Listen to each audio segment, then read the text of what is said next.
வணக்கம். இன்றைக்கி நம்ம ரொம்ப ஹெல்த்தியான கவுனி அரிசி ஸ்வீட் பொங்கல் எப்படி பண்ணுறதுன்னு பார்க்கலாம் வாங்க. கவுனி அரிசியோட ஹெல்த் பெனிஃபிட்ஸை நீங்கள் கூகுள் பண்ணி பார்த்தாலே தெரியும். கவுனி அரிசி இருக்கிற வீட்டில் மாத்திரை மருந்தே தேவைப்படாதுன்னு சொல்லுவாங்க. இப்போ இந்த பொங்கல் எப்படி பண்ணுறதுன்னு பார்க்கலாம் வாங்க. ஒரு அடிகனமான பாத்திரத்தில் 1 ஸ்பூன் அளவுக்கு நெய் சேர்த்துக்கலாம்.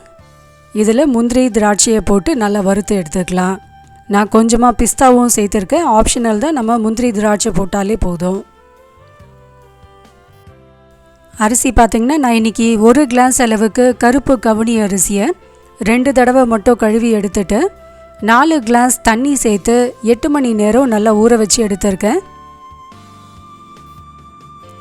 இந்த ஊற வச்ச தண்ணியோடு சேர்த்து தான் நம்ம பொங்கல் பண்ண போகிறோம். அப்போ டேஸ்ட்டு பார்த்திங்கன்னா ரொம்பவே நல்லாயிருக்கும். அதோட பெனிஃபிட்ஸும் நமக்கு அப்படியே கிடைக்கும்.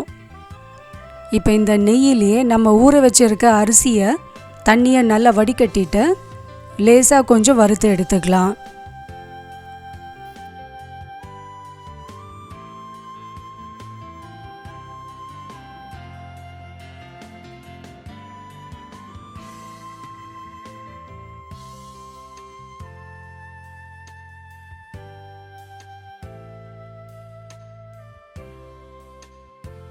லேசாக இப்போ அரிசியை வறுத்தாச்சு.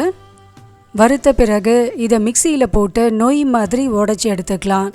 அரிசி நொய் எந்த பதத்தில் இருக்குமோ அந்த பதத்துக்கு அரைச்சிக்கலாம். ரொம்ப ரவை பதத்துக்கு உடைக்க வேண்டாம். நொய் பதத்துக்கு இருந்தால் கரெக்டாக இருக்கும்.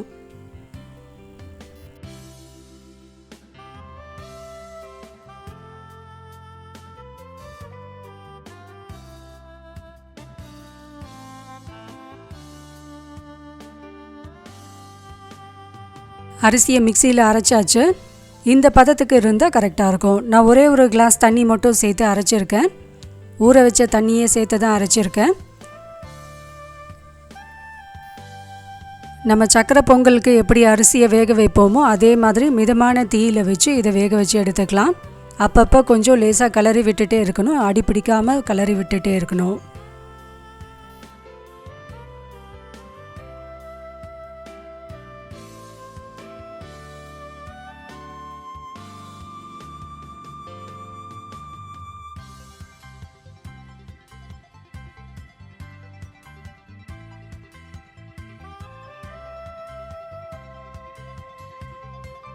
இந்த அரிசி தண்ணி கொஞ்சம் அதிகமாகவே தேவைப்படும்.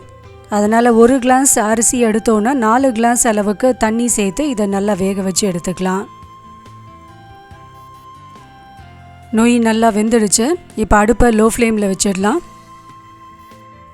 1 கிளாஸ் அரிசிக்கு நான் 1 கிளாஸ் பொடித்த வெல்லத்தை சேர்த்துருக்கேன். இந்த 1 கிளாஸ் பொடித்த வெல்லத்தை 1 கிளாஸ் அளவுக்கு தண்ணியில் நல்லா கரைச்சிட்டு இப்போ இந்த வடிகட்டின வெல்லத்தை இது கூட சேர்த்துடலாம். நார்மலாக நம்ம சக்கரை பொங்கல் எப்படி பண்ணுவோமோ அதே ப்ராசஸ் தான் இதுக்கு. அரிசி நல்லா வெந்த பிறகு வெல்லத்தை சேர்த்துட்டு நல்லா கலந்து விட்டுடலாம். இப்போ வெல்லம் நல்லா கொதித்து இது நல்லா கெட்டியாகும். அந்த அளவுக்கு இப்போ இதை கொதிக்க விட்டுடலாம்.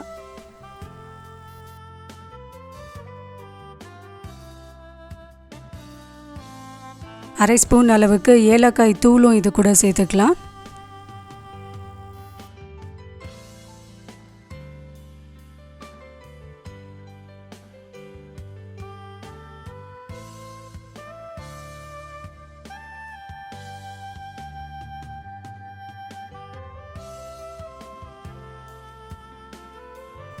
வெல்லம் நல்லா கொதித்து இந்த அளவுக்கு கன்சிஸ்டன்சி வந்திருக்கு. இப்போ அடுப்பை ஆஃப் பண்ணிடலாம்.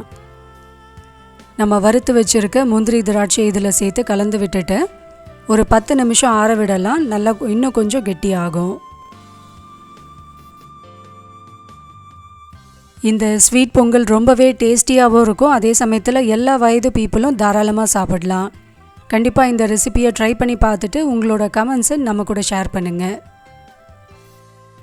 இந்த வீடியோவை உங்கள் ஃப்ரெண்ட்ஸ் அண்ட் ரிலேட்டிவ்ஸ் கூடயும் ஷேர் பண்ணுங்கள். அவங்களுக்கும் இது யூஸ்ஃபுல்லாக இருக்கும். நம்மளோட வீடியோஸ்லாம் உங்களுக்கு உடனுக்குடனே அப்டேட் கிடைக்கணுன்னா மறக்காமல் நம்ம சேனலை சப்ஸ்கிரைப் பண்ணிவிடுங்க. தேங்க்யூ.